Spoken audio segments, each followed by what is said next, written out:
ایک منٹ کا مدرسہ والی کتاب کے Shaker اندر میں Academy. نے آپ کو پچھلی ویڈیو میں سبق نمبر 13 کروا دیا۔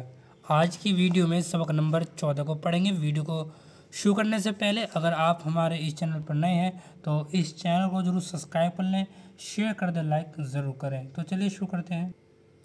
ایک منٹ کا مدرسہ، سبق نمبر 14۔ بسم اللہ الرحمن الرحیم، نحمدہ ونصلی علی رسولہ الکریم۔ نمبر 1، ترجمہ نماز۔ الحمد کے معنی سب تعریف ہیں۔ نمبر 2، ایک سنت۔ کل نماز میں قرات کی 2 سنتیں بیان ہوئی۔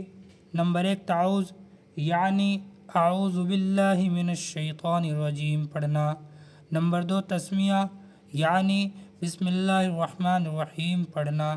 اور آج کا سبق قرات کی سنت نمبر 3، چپکے سے آمین کہنا۔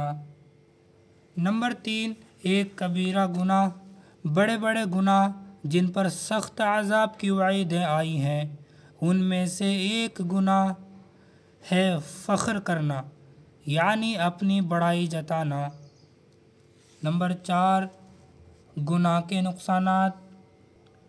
گناہوں سے دنیا کا ایک نقصان یہ ہے کہ ایسا شخص اللہ تعالیٰ کے نزدیک بے قدر اور ذلیل و خوار ہو جاتا ہے، پس مخلوق میں بھی اس کی عزت نہیں رہتی، چاہے لوگ کسی لالچ یا خوف سے بظاہر اس کی تعظیم کرے لیکن کسی کے دل میں اس کی عظمت نہیں رہتی۔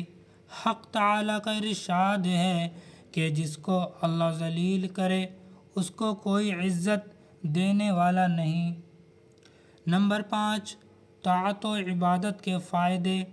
بعض طاعت و عبادت کا یہ اثر ہے کہ اگر کسی معاملے میں سمجھ میں نہیں آ رہا ہو کہ کیا کرنا بہتر ہوگا، اس خاص عبادت سے وہ تردد اور فکر جاتا رہتا ہے اور اس جانب رائے قائم ہو جاتی ہے جس میں سراسر نفع و خیر ہو، نقصان کا اہتمام بالکل نہیں رہتا، جیسے نماز استخارہ پڑھ کر دعا کرنے سے۔ یہ میں نے آپ کو سبق نمبر 14 کروا دیا ہے۔ اگلی ویڈیو میں سبق نمبر 15 کو پڑھیں گے۔ ٹھیک ہے، ملتے ہیں اگلی ویڈیو میں، تب تک کے لیے السلام علیکم ورحمۃ اللہ۔